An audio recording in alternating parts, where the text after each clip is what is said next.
Kali ini kita akan mendiskusikan sosok yang barangkali mitologis, tapi juga sekaligus historis.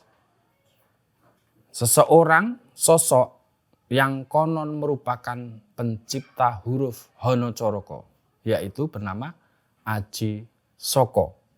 Apakah Aji Saka benar-benar merupakan pencipta Hanacaraka? Apakah legenda tentang Hanacaraka dan Aji Saka benar dalam kajian naskah kita? Apakah justru cerita Aji Saka dan Hanacaraka ini sebenarnya menunjuk kisah sejarah lain? Simak bersama kami. Adalah pertama-tama dan pada tahap utamanya membangun jiwa bangsa.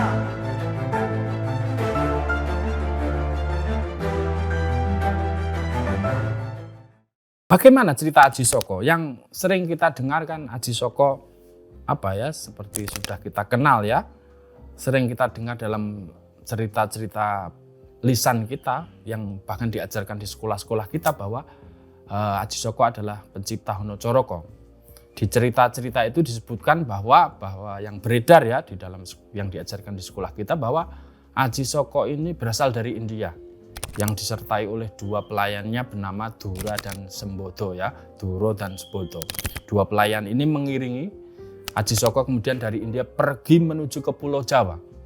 Hingga suatu saat dia tiba di Pulau Jawa, kemudian sampai di pulau namanya sebagai Pulau Majeti.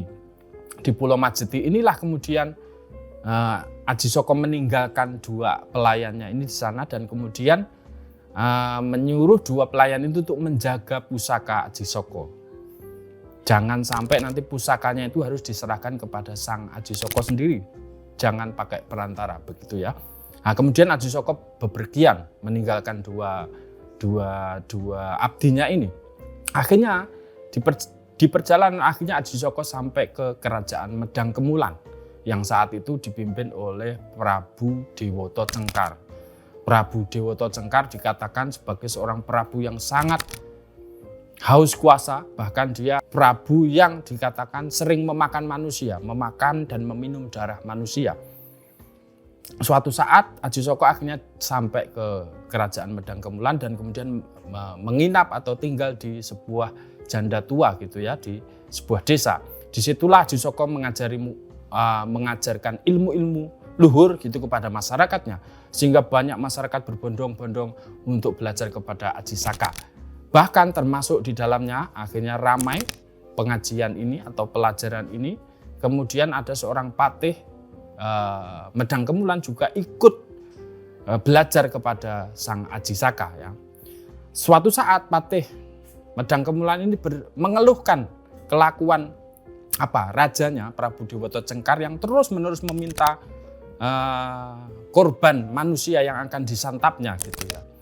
Dia mengeluhkan kepada Aji Saka akhirnya membalas bahwa biarlah saya yang akan menjadi mangsanya Prabu Dewata Cengkar. Tolong antarkan saya kepada raja Anda gitu. Akhirnya Aji Saka dibawa oleh sang patih kemudian bertemu dengan Prabu Dewata Cengkar. Nah, saat pertemuan inilah kemudian Aji Saka menawarkan dirinya menjadi mangsa sang Prabu Dewata Cengkar, tapi dengan satu syarat, yaitu Aji Saka dianugerahi sebuah tanah seluas ikat kepala kain yang dipakainya di kepalanya ya. Akhirnya Prabu Dewata Cengkar setuju, kemudian mulai merentangkan kain ikat kepalanya Aji Saka ini dengan bantuan pasukannya gitu ya. Akhirnya kain ini direntangkan begitu.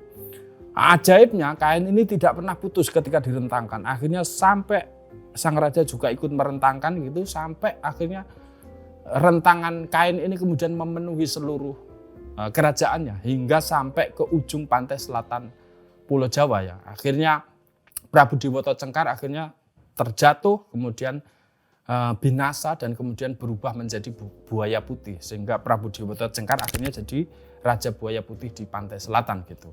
Sejak saat itulah Aji Saka kemudian menggantikan Prabu Dewata Cengkar dan berkuasa di Medang Kemulan gitu ya.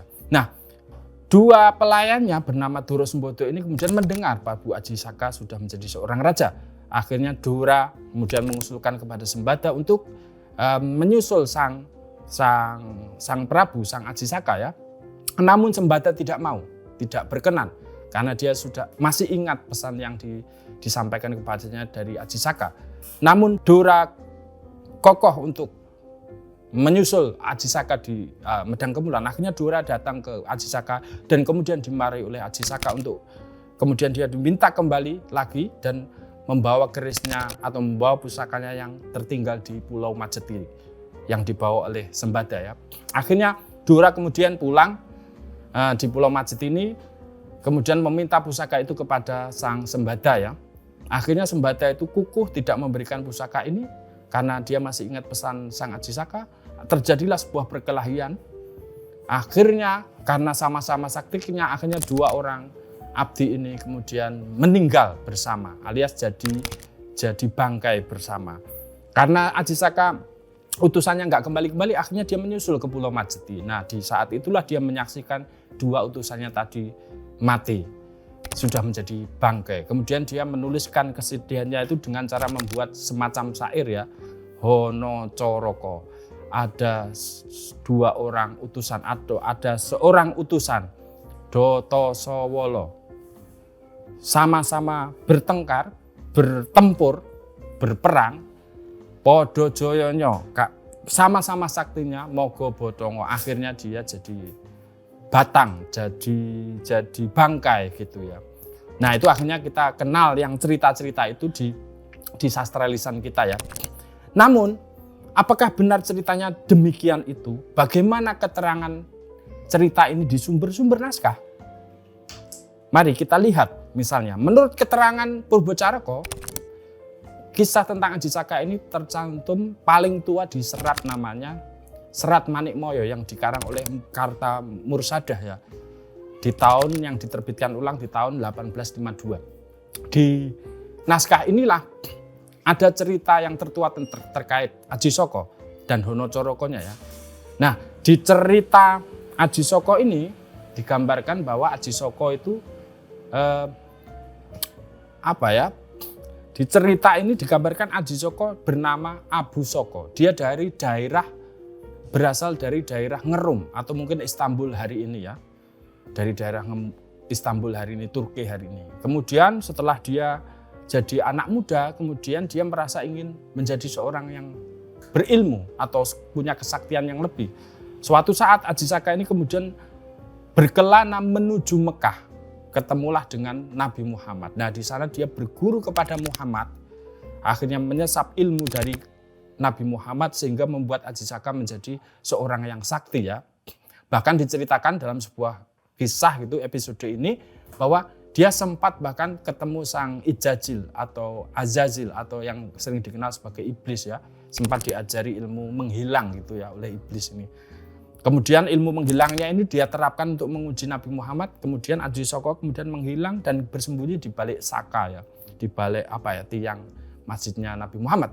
Akhirnya dari situlah Muhammad tahu segera mengenali Ajisaka dan diminta untuk muncul gitulah. Dari situ Ajisaka akhirnya percaya kepada Muhammad, ternyata Muhammad adalah orang sakti beneran begitu ya. Sakti sehingga sejak saat itulah dia dinamai Ajisaka oleh Nabi Muhammad gitu ya. Nah cerita. Nah dari proses berguru ini kemudian Ajisaka setelah selesai diminta untuk berkelana.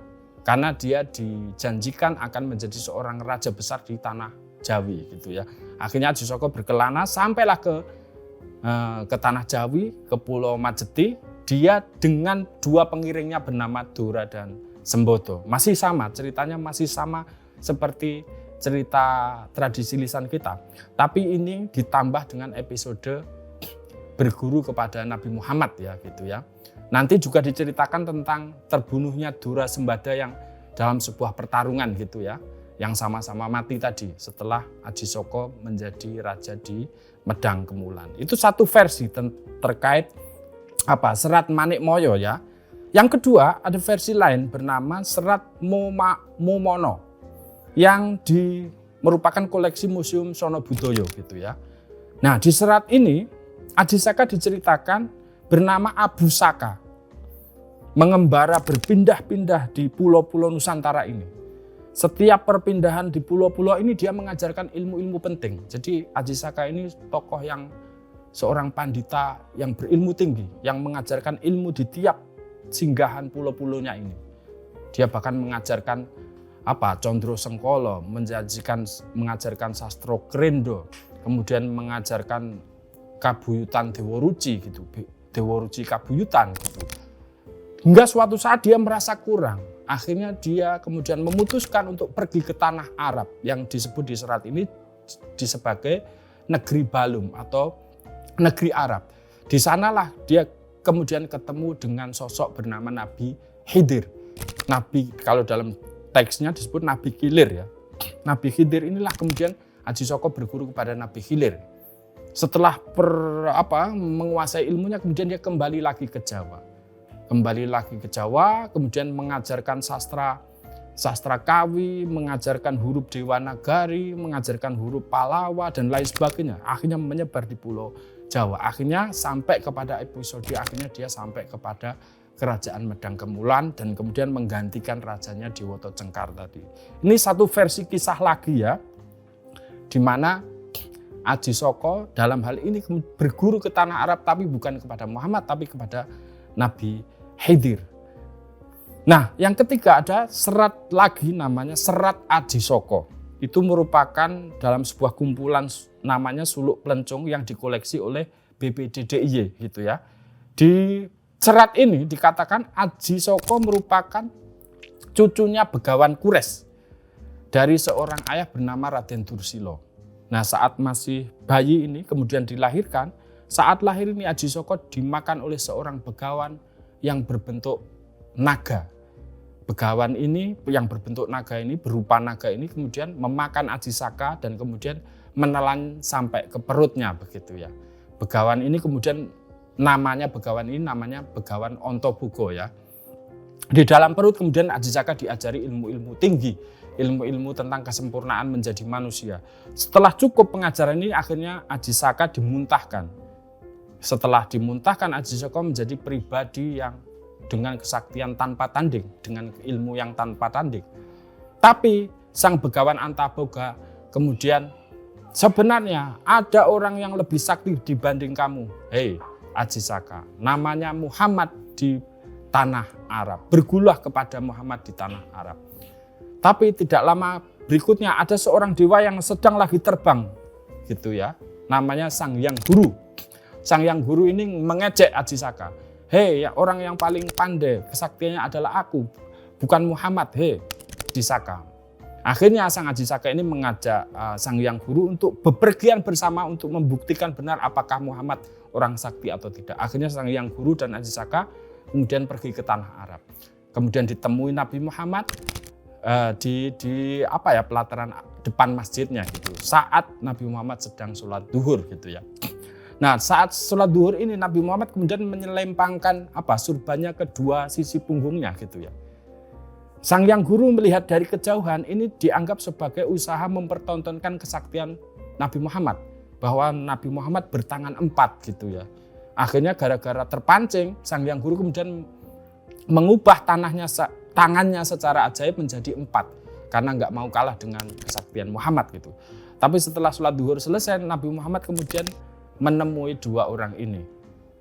Nah, ternyata Muhammad bukan bertangan 4 tapi hanya selembar surban yang diselampingkan kedua punggungnya. Karena malu, Sang Hyang Guru kemudian berusaha mengembalikan lagi tangannya yang 4 ini kedua. Namun Sang Hyang Guru gagal, alias kesaktiannya menghilang, alias dia kalah terhadap kesaktiannya Muhammad. Akhirnya Sang Hyang Guru pergi karena kalah kesaktian dengan Muhammad. Akhirnya Aji Saka lah yang diterima di Muhammad menjadi muridnya. Nah, dari proses belajar dengan ilmu dengan Muhammad inilah Aji Saka kemudian bisa relatif menyerap ilmu-ilmu Nabi Muhammad. Misalnya Nabi Muhammad mencipta huruf hari, misalnya mencipta nama hari Senin, Selasa, Rabu, Kamis, Jumat, Sabtu. Aji Saka berhasil membuat tahun windu, perputaran tahun windu, nama-nama tahun windu ya. Kemudian Muhammad bisa mencipta huruf alif, ba, ta, sa, jim, ha, kho. Aji Saka bisa mencipta Hono Coroko Doto Sawolo dan lain sebagainya. Nah dari situ akhirnya pelajaran ini tuntas. Aji Saka kemudian meminta ingin berkelana menuju ke tanah Jawa. Nah ketika saat berkelana ke tanah Jawa ini Sang Muhammad memberi 2 orang pelayan bernama Duro dan Sembodo. Sedangkan 2 orang pelayannya lagi ada di sisi Muhammad bernama Alif dan Hono. Hono dan Alif, begitu ya, kira-kira gitu. Nah saat bepergian, tiba-tiba di tengah perjalanan Aji Saka bersama 2 pelayannya, Duro dan Sembodo itu akhirnya lupa bahwa ada pusakanya atau kerisnya yang tertinggal di tanah Arab. Akhirnya Aji Saka ini mengutus Dura Sembada untuk mengambil kerisnya di tanah Arab. Karena Muhammad juga merasa bahwa kerisnya Aji Saka ketinggalan, akhirnya Muhammad mengutus Hono dan Alif untuk menyusul Aji Saka. Akhirnya dua utusan ini bertemu di tengah. Yang dimana utusan ini Hono Alif ini membawa keris Aji Saka. Akhirnya Dura dan Sembada meminta pusaka ini, tapi Alif dan Hono tidak memberikannya karena menurut pesan Muhammad ia harus menyerahkan sendiri kepada Aji Saka. Akhirnya 4 utusan ini kemudian bertarung, sama-sama kuatnya, sama-sama dikdayanya, akhirnya jadi mayat semuanya, mati semuanya.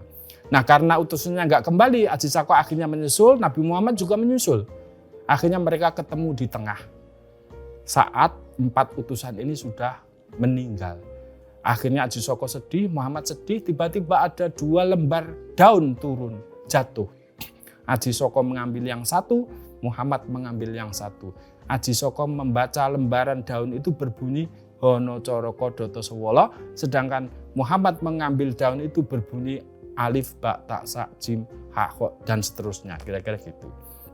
Nah ini cerita ini, serat Aji Saka ini juga dibenarkan oleh tradisi masyarakat Tengger. Dalam kepercayaan masyarakat Tengger juga Aji Saka ini berguru kepada Muhammad. Kemudian dia pulang ke tanah Jawi setelah menyesap ilmu dari Muhammad. Namun kali ini utusannya beda nama. Abdi yang mengikuti Aji Saka itu bernama Hono atau Setyo. Sedangkan abdi di pihaknya Muhammad namanya Alif atau Setuhu. Jadi antara Hono utusan dan Alif di pihak Muhammad. Aji Saka Hono, Muhammad Alif gitu ya. Akhirnya ceritanya mirip mengulang cerita Aji Saka yang di depan tadi. Akhirnya bertemu di tengah, kemudian mereka bertarung, akhirnya dua-duanya mati. Antara Hono dan Alif gitu. Antara Hono Coroko Doto Sawolo dengan Alif, Ba, Ta, Sa, Jim, Ha, Kho, dan lain sebagainya tadi. Nah, pertemuanlah inilah saya pikir dari cerita yang kita sudah paparkan tadi, dari serat Momono, kemudian serat Manikmoyo, kemudian juga serat Aji Saka plus cerita tutur masyarakat Tengger, kita bisa menyimpulkan sebenarnya Aji Saka ini cerita yang barangkali dulu sudah ada sebagai simbol. Aji Saka ini adalah sebagai simbol permulaan tahun Saka di Jawa di awal abad Masehi ya, tahun 78 Masehi. Dia simbol masuknya agama pengaruh India kepada masyarakat Jawa. Namun oleh para pujangga keraton Surakarta, pujangga keraton Mataram, itu kemudian cerita tentang permulaan tahun Saka ini kemudian ditambahi, digubah menjadi cerita tentang pertemuan 2 kebudayaan di awal abad 15. Pertemuan tentang huruf Hono Coroko Doto Sawolo dengan pertemuan dengan Alif, Ba, Ta, Sa, Jim, Ha, Kho gitu ya. Alias pertemuan 2 kebudayaan. Kebudayaan Hindu yang sudah diserap oleh masyarakat Jawa dengan kebudayaan Islam yang lagi muncul di awal abad 15. Hal ini dibenarkan oleh penelitiannya Muhammad Husni ya, tahun 96, bahwa huruf Hono Coroko yang kita kenal hari ini, Hono Coroko dan itu sebenarnya baru ada di awal abad 15. Sedangkan huruf Kawi di masa Majapahit, saya pernah ngecek sendiri, memang bentuknya berbeda. Walaupun secara genre itu masih sama ya, tapi huruf Hanacaraka yang kita kenal selama ini sebenarnya baru ada di awal abad 15. Alias ini saya merekam justru cerita Hanacaraka dan Prabu Ajisaka ini cerita yang dipakai oleh para bujangga keraton Mataram Islam untuk membubuhi cerita tentang pertemuan antara dua kebudayaan besar. Cerita tentang permulaan terciptanya huruf baru bernama Hanacaraka di awal abad 15. Pertemuan antara Hana dan Alif. Pertemuan antara Hindu yang telah diserap ke dalam tradisi Jawa bertemu dengan kebudayaan besar bernama Islam. Ini saya pikir tafsir yang masuk akal begitu ya. Dan makanya saya tidak heran jika pernah mendengar tafsiran dari para leluhur dulu. Saya sempat pernah diceritain bahwa Hanacaraka dengan makna yang lain. Coba dengarkan. Hanacaraka, ada seorang utusan. Ada seorang utusan itu apa? Rasul. Ada seorang rasul. Hanacaraka, Data Sawala. Tidak ada yang menyelisihinya, Datan Suwala. Tidak ada yang menyangkalnya akan kedatangan Rasul ini. Bahkan para waskita, para resi, para pandita di tanah Jawa sudah menangkap sasmita kehadiran tokoh besar ini dalam semedinya ya. Data Sawala Padha Jayanya yang akan membawa kejayaan kepada alam semesta, kepada bumi ini. Moga bodongo, maka batanglah siapakah utusan itu. Maka tebaklah, maka jawablah siapakah sebenarnya utusan itu. Begitu, saya tidak bisa tepat sekali menyimpulkan apakah cerita Hanacaraka dan Ajisaka ini benar-benar dipakai oleh para pujangga keraton Mataram Islam untuk memunculkan ide baru bahwa ini cerita tentang pertemuan antara kebudayaan dua besar dunia, kebudayaan Hindu, Buddha yang telah terserap ke dalam Jawa bertemu dengan kebudayaan baru bernama Islam. Wallahu alam, saya tidak bisa memastikan. Terima kasih.